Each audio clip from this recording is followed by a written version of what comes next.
Passamos a apresentar os 4 Evangelhos, Revelação da Revelação, Jean Baptiste Rustin. Narração, Paulo de Moraes.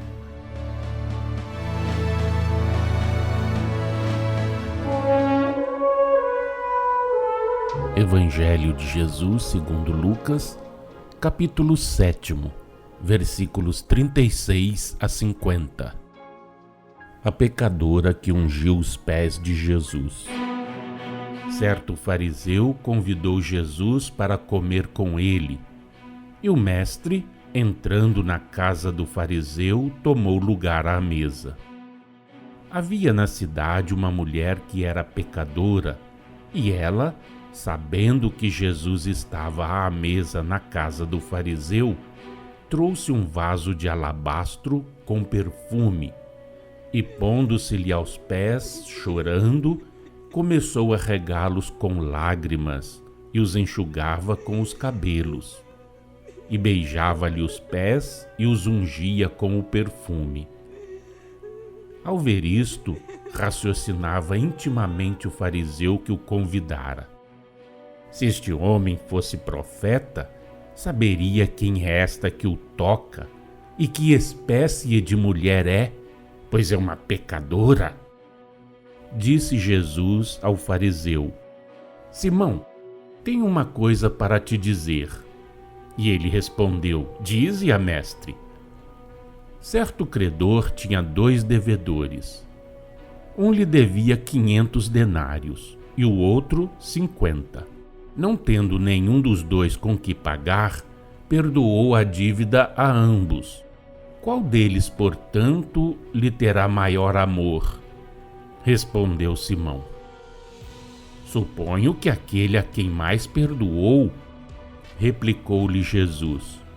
Julgaste bem.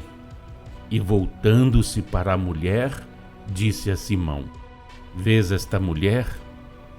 Entrei em tua casa e não me deste água para os pés. Ela, porém, nos regou com lágrimas e os enxugou com seus próprios cabelos. Não me deste ósculo. Ela, porém, desde que entrei, não cessou de beijar-me os pés. Não ungiste a minha cabeça com óleo.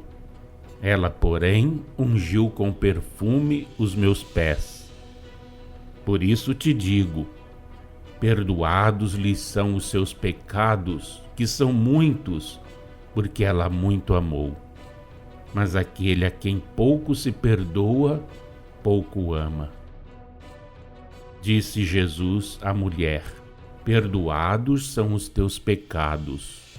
Os que estavam com ele à mesa começaram a dizer entre si: Quem é este que até perdoa pecados? Jesus, porém, disse à mulher: A tua fé te salvou. Vai-te em paz. Número 151. O fato aqui referido constitui um exemplo da influência que sobre os destinos do homem tem o arrependimento.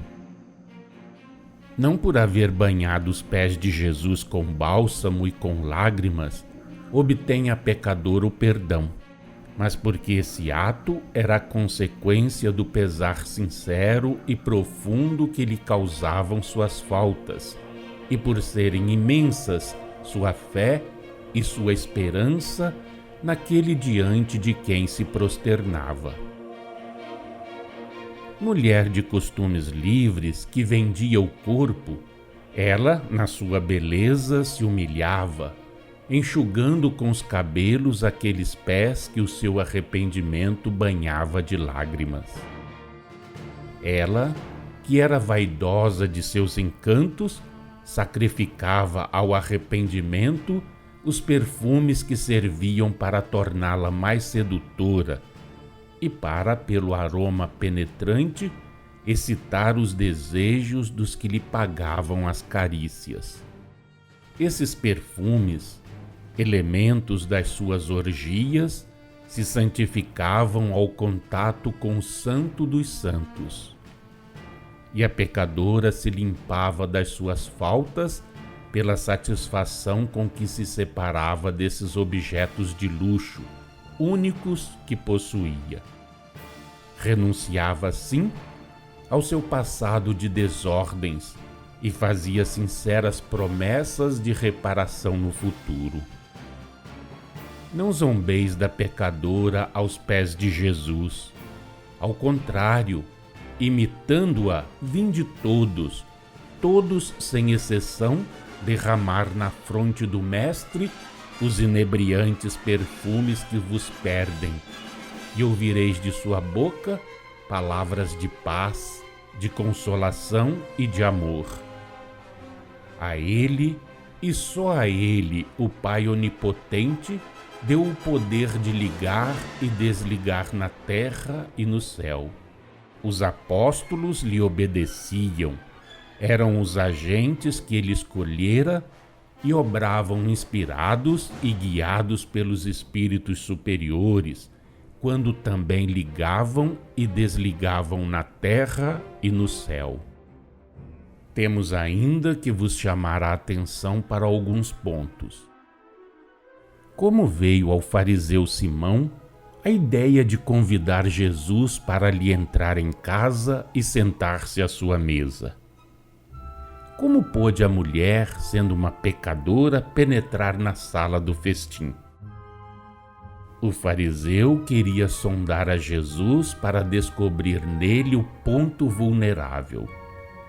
Só se aproximando do mestre podia esperar consegui-lo. Mesmo a introdução da pecadora na sala era uma cilada. De outra forma, ela não houvera podido penetrar lá, do mesmo modo que, sem a vossa autorização, uma desclassificada não entrará em vossas casas. Dirigindo ao fariseu Simão as palavras dos versículos 41 a 46, Jesus estabeleceu uma comparação toda material para ser compreendido por um homem material. Os fariseus não só eram orgulhosos, como também cúpidos e avarentos. O exemplo que Jesus figurou não podia, portanto, deixar de ser compreendido e apreciado por um espírito dessa ordem. Sim, aquele quem mais se perdoou será certamente o mais reconhecido. Todavia, o perdão não é concedido sem ser suplicado, e as súplicas devem ser fervorosas e reiteradas, pois que o Senhor não salda a dívida de quem se mostre propenso a contrair outras. Faz-se somente aquele que seja capaz de, no futuro, manter-se sem desvio no caminho reto. Jesus, com o que disse a Simão, nos versículos 44 a 47, apontando para a mulher, aludia respectivamente aos sentimentos dele e dela. Lendo no pensamento do fariseu, conhecia a razão do acolhimento que lhe este dispensara. De acordo com o versículo 48, quando Jesus diz à mulher: "Teus pecados te são perdoados", a graça não é o que a igreja humana forjou. No caso da pecadora, havia remorso sincero e profundo. Seguir-se-ia a reparação, que lhe não seria duramente imposta, como sucede quando se trata de culpados endurecidos, mas uma reparação feita com felicidade, com alegria, visando alcançar o progresso que deixara de realizar e entrar de novo em graça perante o amor do Pai. E Jesus disse ainda à mulher: "Tua fé te salvou, vai-te em paz." A fé que ela tivera em Jesus é que lhe abrira os olhos para o seu proceder.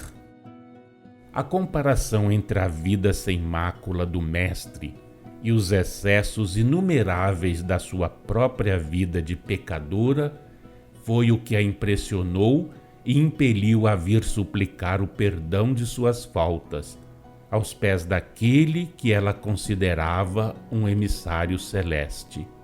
Nas suas interpretações, os homens se equivocaram completamente quanto ao sentido destas palavras de Jesus ao fariseu Simão.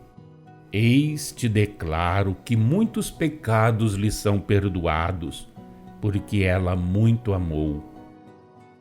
Dizendo da pecadora que muito lhe era perdoado, por haver ela amado muito, Jesus não entrava em nenhuma das considerações a que deram lugar as interpretações humanas. O amor de que ele falava era o amor considerado do ponto de vista da caridade. Conquanto mulher de vida dissoluta, a pecadora tinha um coração sensível às misérias de seus semelhantes. De natureza fraca e impressionável, sua existência de deboche era mesmo devida ao excesso do seu amor à família, com a qual repartia em larga proporção o produto do seu vergonhoso comércio. Grande era a sua caridade. Jamais um infortúnio apelara em vão para a sua piedade. Sua própria queda fora um ato de devotamento. Aí tendes o que se não vos havia falado anteriormente.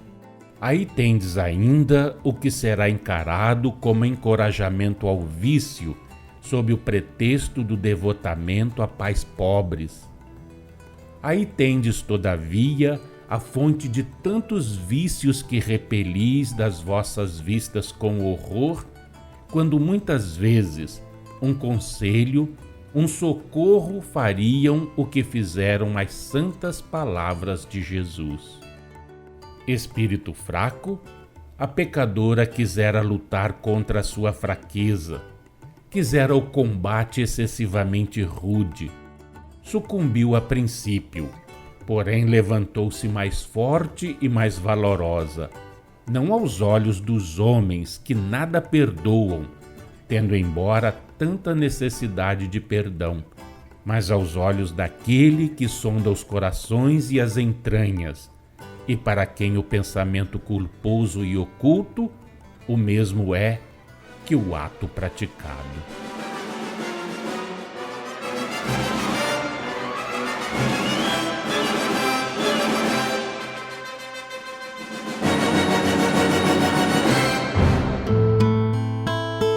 Acompanhe no próximo programa mais um trecho de Os Quatro Evangelhos, Revelação da Revelação, Jean Baptiste Rustin.